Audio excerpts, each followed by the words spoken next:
Story 1. Many years ago, myself and two of my best friends decided to go for a day of mountain biking at Snowshoe in southern WVA. Now, this was way before the days of GPS, so we were kind of doing this by some half-assed directions in an old map. But the point is, we got very lost. Sometime along the way, we ended up in this very tiny little town, and we figured we would ask for directions. It was absolutely deserted. I'm talking not a single soul to be seen anywhere. We parked the truck and split up looking for anyone. Now, this was at around 9:10 a.m., so not exactly the ass crack of dawn, mind you. We went into the post office, nobody. We went into the only bar in town, which was unlocked, unattended with music playing, but not a single soul present. We went business to business to business and walked the streets, and after about 25 men, finally found one old guy who just seemed to appear out of nowhere, in the middle of town walking alone. The first question we asked his wasn't even for directions. It was, "Where the hell is everyone?" To which he replied, "Well, I guess folks round here don't get up much till round noon."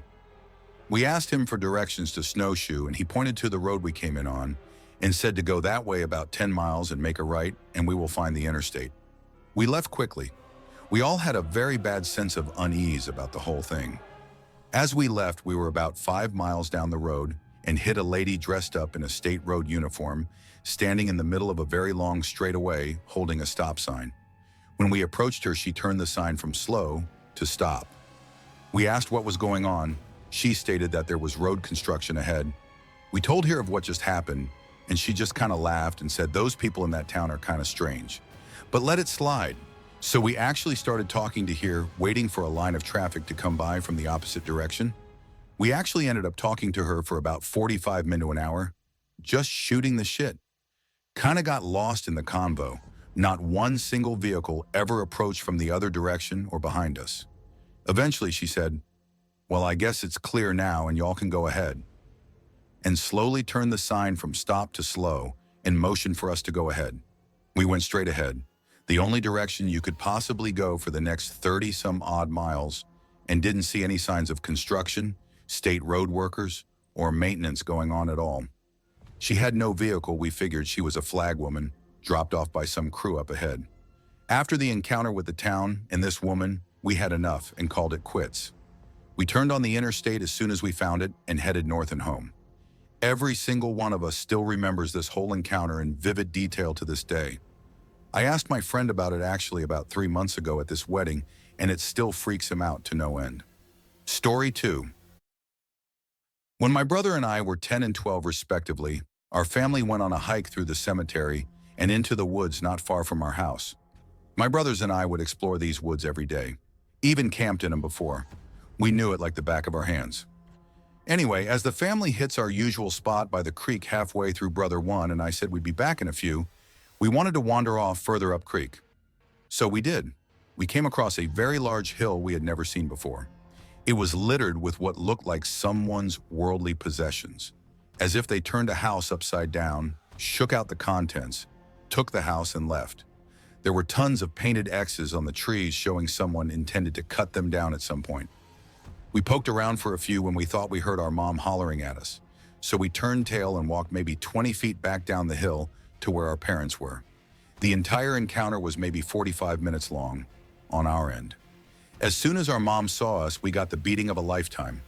We had actually been gone almost 4 hours.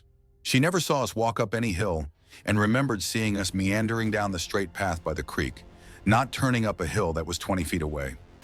She and her husband and our other brother combed the woods for over 4 hours, screaming our names, and couldn't find hide nor tail of us. We pleaded our case and even tried showing her the hill. Surely she was messing with us. So we stomped up to the turnoff for the hill and it was gone. Nowhere to be seen. For years we explored the woods determined to find that fucking hill. We covered miles and miles of off-path woods. As we got older we mapped it out. To this day that hill does not exist. We never found it again. Never found the weird furniture, toys, clothes, and other household items that were scattered across the hill.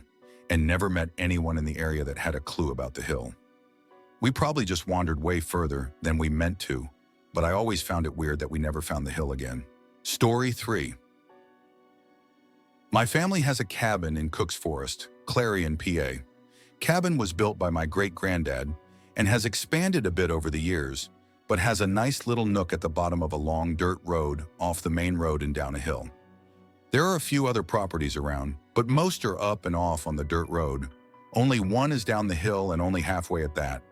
It's not modern by any means. No internet, cell service. The TV still has dials you have to twist to get to watch a DVD. It's very rustic and I love it. The property halfway down the hill is visible from any part at the front of our cabin, which is where the kitchen window, parking, porch, and fire pit are. For as long as anyone can remember, it's been this abandoned lot that had what was once a cabin with a concrete basement. The cabin was built on a hill, so half the basement stuck out from the hill, but the remaining part was crumbling. It also was at the fork where we would ride our ATVs to get to the fire break. So even though it could have been creepy, it was a very common and familiar sight. Until one Memorial Day, which is when we opened the cabin after the winter, and a large part of our family would go to the cabin for the long weekend to spend time together. Everyone would usually get there through the early evening, and then all come together for my great-granddad's dinosaur pancakes for breakfast. The highlight of my single-digit to preteen years.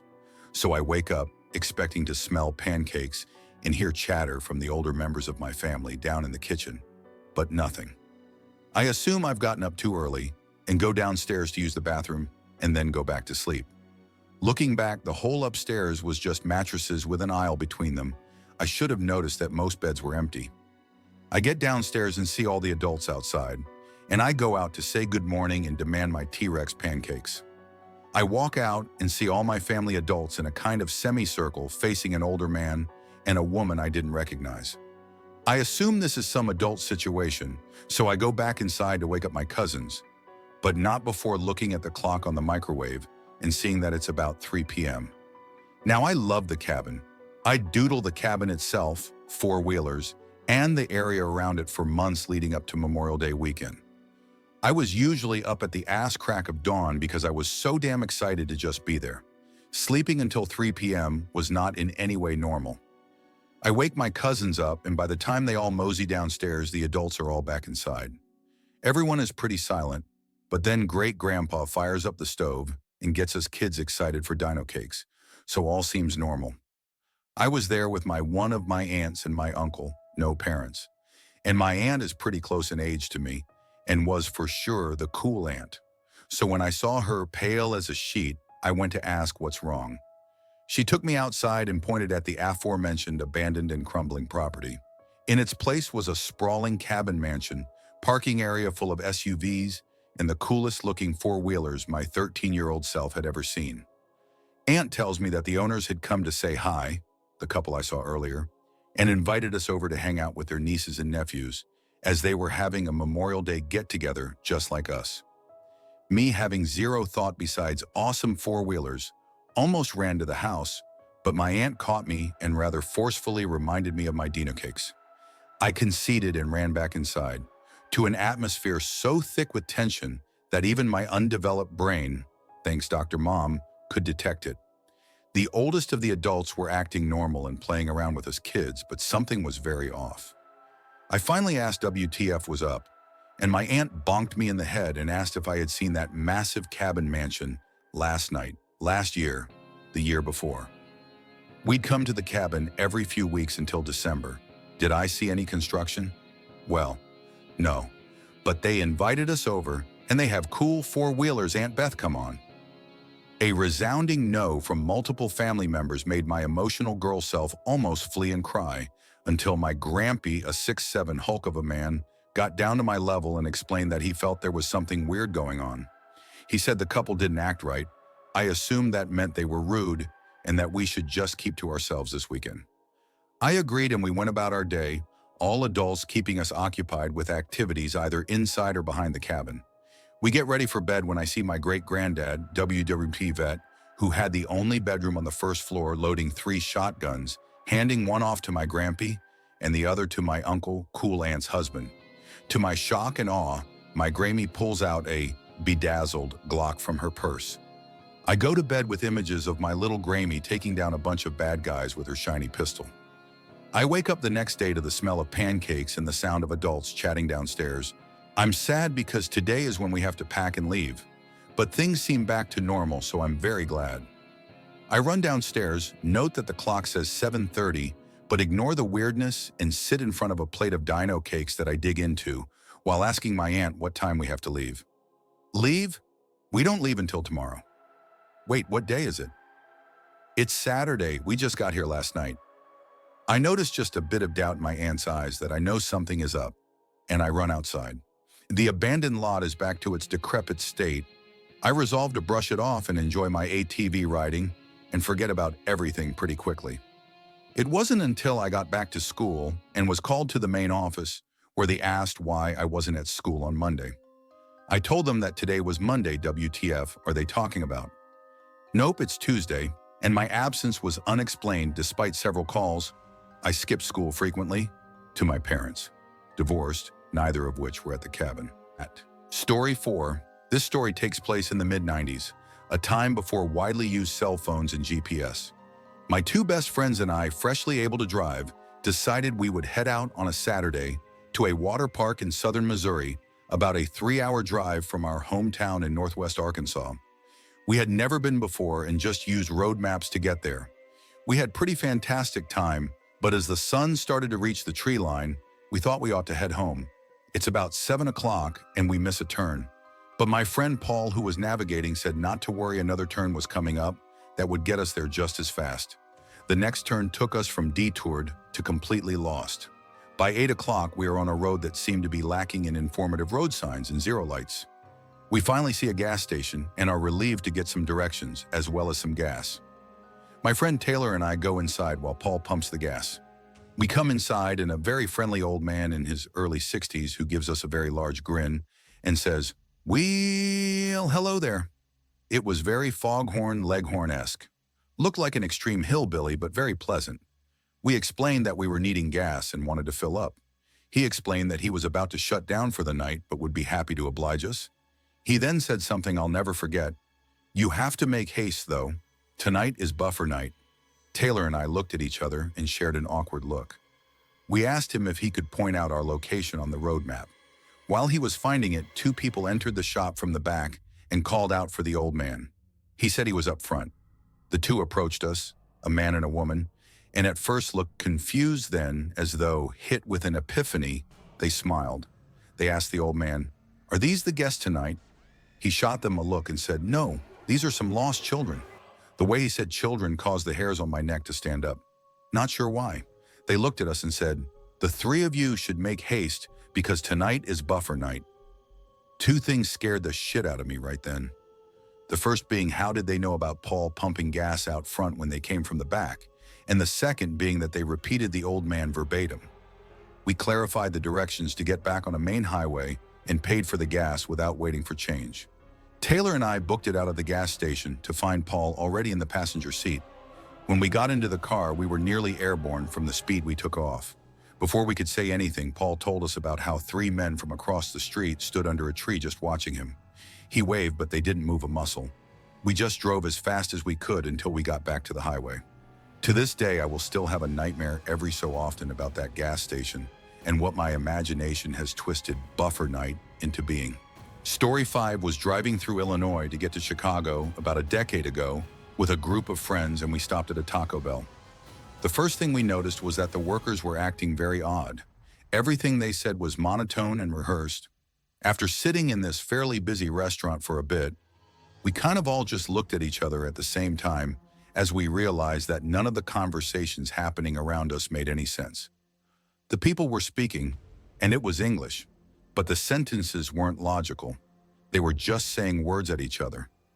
The best I can remember about the weird conversations was that they were stringing several prepositions in a row with no real sentence structure, forced laughter and nodding, stuff like that, like they were mimicking how humans talk. Think of those "what English sounds like" to a non-speaker videos on YouTube, but everybody was doing it all around us. We didn't say much about it until we got outside, at which point we all freaked out and confirmed each other's experiences at once, and got the fuck out of there. We jokingly referred to that place as the NPC training center, since the people didn't seem to be real, or they were learning how to be human or something. Still freaks me out. Story 6. In the 7th grade, I had a friend that lived near a beach on a bay of Lake Michigan. One day in early May, it reached 70 degrees, nearly unheard of for that time of year in northern Wisconsin. My two friends, including the beach friend, excitedly rode our bikes down to the beach to maybe dip our toes in, expecting still frigid waters, and then tan for the rest of the afternoon. The water, though, was surprisingly warm, like bathwater warm. In this particular area of the bay, the water was shallow for about a half-mile out, and we joyously splashed around, wading deeper and deeper until we were about chest deep. As we dunked each other and swam with abandon, I started to feel sick. Bad headache, nausea, wobbly. Just then, my other two friends mentioned that they also felt sick. We headed back to shore, nearly crawling by the time we got out. The three of us collapsed under a tree and fell asleep for 2-ish hours. When we woke up, we talked about how weird it was. I dipped my toe back in the water, and it was freezing cold. To this day, I have no idea what was in there. I do know that there is a chemical plant in town that used to manufacture things like Agent Orange, and that their practices were known to be less than environmentally conscious. I have never touched that water since. Story 7. The story starts about 15 years ago, and it was during the summer when about 6 of my cousins decided to come and spend the night. We were playing in the woods, and our ages ranged from about 9-15. Although that is a pretty large swing it was because of the little brother of one of the cousins. The rest of us were 12-15. The day started normal, and we were walking through the woods looking for cool stuff. There was Pepsi bottles and cans from the 70s and other trash. And then we came on the pond that is on the lake. Now, the pond is not that far from our house. It is maybe a quarter mile in and very easy to find. They had a hill that went up it, and since the last time I went there, we saw there was a trailer house parked in the middle of the woods. This is impossible to put there. These are Texas woods with vines, bushes, spider webs, and all sorts of things that make it way too hard to drive in there. Not only that, it looked really old and run down, like it had been there for a very long time. That was simply not possible, and we decided to go investigate. We go up, and the first thing we see was a large clearing with a campfire that was used recently. The clearing was free of trees, trash, and had been raked of the leaves. It was large enough that you could fit maybe 20 chairs evenly, spaces around in front of the trailer. The second thing we noticed was a large cross turned upside down leaning on the trailer. There were also smaller upside-down crosses nailed into the trees around the clearing. Some of the cousins wanted to see inside the trailer, but the oldest, 15, told us absolutely not. He was a lot larger than us and played HS football. The rest of us were in middle school, so we listened and left. We told my dad, and he went with my uncle. Both of them were armed and went to see what was going on in the woods, really close to the house. They could not find it, and we went back the next day, and everything was gone. When I mean everything, I mean that there were now trees where we saw the clearing, fully grown. My cousins and I still talk about it, and there have been 3 trips to go find it over the years, and have come up empty-handed. We lived in a haunted house, and the woods would have activity at night as well. You can go to my profile and read some of the things that have happened, and we thought it was just another haunted event due to the background of the house we lived in. House was burned down by a local witch who sold it to my dad very cheaply because they proved it was her fault. Some people told my dad that the house caught fire during one of her rituals, and she ran out of the house with cigarette burns all over her body that day. Thanks for watching. Don't leave before leaving a like to this video. Also hit the subscribe button to support my work. And as always, have a horrific nightmare, my dear.